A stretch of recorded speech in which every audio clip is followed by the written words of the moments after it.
কি ব্যাপার মেয়েরা, করে নিলা নিজের সর্বনাশ? তো আমি জানতাম তোমরা এরকমই কাজ করবা। এর আগে আমি গ্রামগঞ্জে অনেক মহিলাদেরকে বারণ করেছিলাম যে কাজু কিশমিশের কাজ করো না, না হলে একদিন তোমাদের সর্বনাশ হবে। কিন্তু কই, লোকের কথা কি শুনে?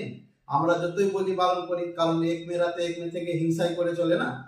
কারণ কি হয়, গ্রামগঞ্জে কি হয় বলেন তো, এক মেয়েরা যেই কাজ পেলো কাজু কিশমিশের, ওরা ভাবছে বাপরে ওই মেয়েটা টাকা ইনকাম করবে আর আমরা টাকা ইনকাম করবো না, সেই হিংসা শুরু হলো। আর প্রত্যেক মহিলারা দলে দলে দলে দলে করে যোগ দিতে চলে গেল কাজু কিশমিশ। এবার তো খুব মজা। কই, কাজটা পেয়েছেন কেউ? কাজু কিশমিশ কত টাকা ইনকাম করেছেন আপনারা? খুব তো কাজু কিশমিশের কাজ করলেন। আচ্ছা, আপনাদের সঙ্গে এত বড় যে ফ্রড হলো, আপনারা বুঝতেও পারলেন না। আপনাদের যে আধার কার্ড, ভোটার কার্ড, ব্যাংকের বই সব কিছু তো আপনাদের নিয়ে নিল। আপনারা দলে দলে কি করলেন, দিয়েও চলে গেলেন। কিন্তু একবারও জানতে পেরেছেন যে আপনাদের কত বড় ফ্রড হবে এর কারণে? একবার যদি আপনাদের ফিঙ্গারটা শুধু নিয়ে নেয়, তাহলে তো হলো বিশাল বড় সর্বনাশ। এরকম করে মুর্শিদাবাদে একটা জালিয়াতি ধরা পড়েছে। কাজু কিশমিশের নাম করে একটা বিশাল বড় সম্মেলন হচ্ছিল। সেখানে কিন্তু আচমকা পুলিশ চলে আসে। কেউ খবর দিয়েছিল পুলিশকে।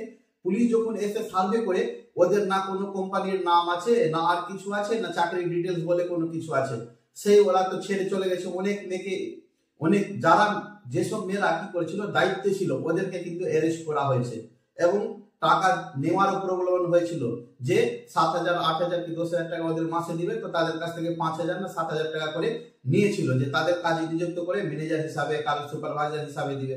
সেই কারণে কিন্তু বিশাল বড় বড় ফ্রড হয়েছে।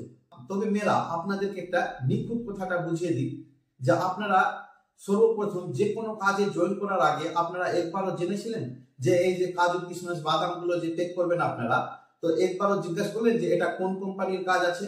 কোম্পানিগুলো তো আপনারা দেখেছেন, আপনারা চকলেট খাচ্ছেন, কাজু খাচ্ছেন, এমনি কি খোলামেলা আপনাদের কাছে দিচ্ছে? কোটা খোলা কাজু বিক্রি হচ্ছে, লোকালেই বিক্রি হয়। আর যেগুলা ব্র্যান্ডেড থাকে ওগুলা তো প্যাকেট করাই আসে। ওরা কি মানুষের লোকে লোকে গ্রামগঞ্জে গিয়ে করায় না? ওদের তো কারখানা আছে, কারখানা বা ফ্যাক্টরি আছে। কারখানা বা ফ্যাক্টরিতে কি করে অটোমেটিক মেশিন সেগুলো কাজ করে দেয়। তো কোম্পানির কি মাথাটা খারাপ হয়েছে নাকি যে আপনাদের গ্রামে গঞ্জে ঘুরে ঘুরে প্রত্যেক মহিলাদের কাছ থেকে সাপ্লাই নেবেন? ওরা তো ফ্যাক্টরি থেকেই করতে পারবে। তো আপনাদের এইটুকু কমন সেন্স ছিল না যে একটা বিশাল বড় কোম্পানি বা কোম্পানির আমরা লিগাল ডকুমেন্টস দেখবো, কোন কোম্পানি আমাদেরকে নিযুক্ত করাবে? আপনারা যেই পেলেন, এক মেয়ে গেল, ওর পিছন পিছন পিছন সব মেয়েরা আপনারা চলে গেলেন। বাহ, সাবাস, আপনাদের জন্য তালি করা উচিত। এবার ভোগেন, অনেক বড় ফ্রড হতে চলেছে। যাদেরকে কাগজ দিয়েছেন আপনারা শীঘ্রই খুব তাড়াতাড়ি ঘুরিয়ে নিয়ে নেন, না হলে কিন্তু আপনাদের বিশাল বড় সর্বনাশ। আর কিছু এই বিশেষ ভিডিওতে বলবো না। আপনাদেরকে একটা ক্লিপ দেখিয়ে দিই যে মুর্শিদাবাদে কি হয়েছিল ঘটনাটা। দেখেন এই ক্লিপটা। কাজু বাদাম ও কিশমিশের প্যাকেজিং এর কাজ দেব বলে ভাঁওতাবাজি। ড্রাই ফ্রুটের প্যাকেজিং এর আড়ালে গ্রামের অল্প শিক্ষিত মহিলাদের প্রলোভনের টোপ দিয়ে জমায়েত করার ঘটনাকে কেন্দ্র করে ব্যাপক উত্তেজনা ছড়ায় মুর্শিদাবাদের ভগবানগোলা থানার হলদিয়ারা মাঠে। এইদিকে এমন আজব কর্মসংস্থানের টোপে পড়ে প্রায় 18 থেকে 20,000 মহিলা জেলার নানান প্রান্ত থেকে এসে হাজির হন ওই প্রশিক্ষণ কেন্দ্রে যোগ দেওয়ার জন্য।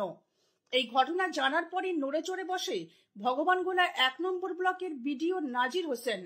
তিনি তৎক্ষণাৎ পুরো বিষয়টি পুলিশকে জানিয়ে ঘটনায় পদক্ষেপ নেওয়ার কথা বলেন।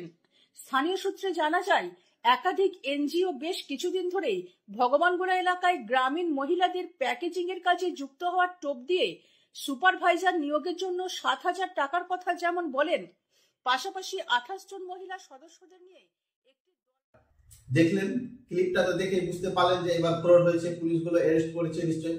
তো আপনারা সাবধান হয়ে যান এবং আপনারা যাকে ডকুমেন্টস দিয়েছিলেন, যেসব অফিসাররা এসেছিল বা যেসব অফিসার তো না, ওরা এক প্রকারের চিটারি ধরেন, ওরা এক প্রকার চিটারি আছে যে আপনাদের সঙ্গে ফ্রড করার জন্য এসছে। ওদেরকে আপনাদের এলাকায় ওইসব লোকগুলো যদি আসে, তাহলে আপনারা কিন্তু সম্পূর্ণ নিজের ডকুমেন্টসটা ফিরিয়ে চান যে আমাদের ডকুমেন্টস গুলো আমাকে রিটার্ন করে দেন। চিট করবেন না, শেষ পর্যন্ত ভিডিওটা দেখেন। একটা কড়া নির্দেশ দিচ্ছি আপনাদেরকে যে আপনারা যেখানেও যান, কোনো মিটিং এ যদি গেছেন বা এখন যদি কোনো মিটিং এ যাওয়ার ইচ্ছা আছে আপনাদের, সেখানে কিন্তু আপনারা কোনো ফিঙ্গার দিবেন না। ফিঙ্গার যদি আপনারা দিয়ে দেন, তাহলে আপনাদের সর্বনাশ, আপনাদের অ্যাকাউন্ট হ্যাক হবে, আপনাদের সমস্ত তথ্য ওদের কাছে চলে যাবে। যখন যত চাই আপনাদের টাকা অ্যাকাউন্ট থেকে সিরিজ করে নিতে পারবে। তো ধন্যবাদ বন্ধুরা আমার ভিডিওটা দেখার জন্য। আমার চ্যানেলকে এখনই সাবস্ক্রাইব করে দিন এরকম সামাজিক প্রকল্প পেতে।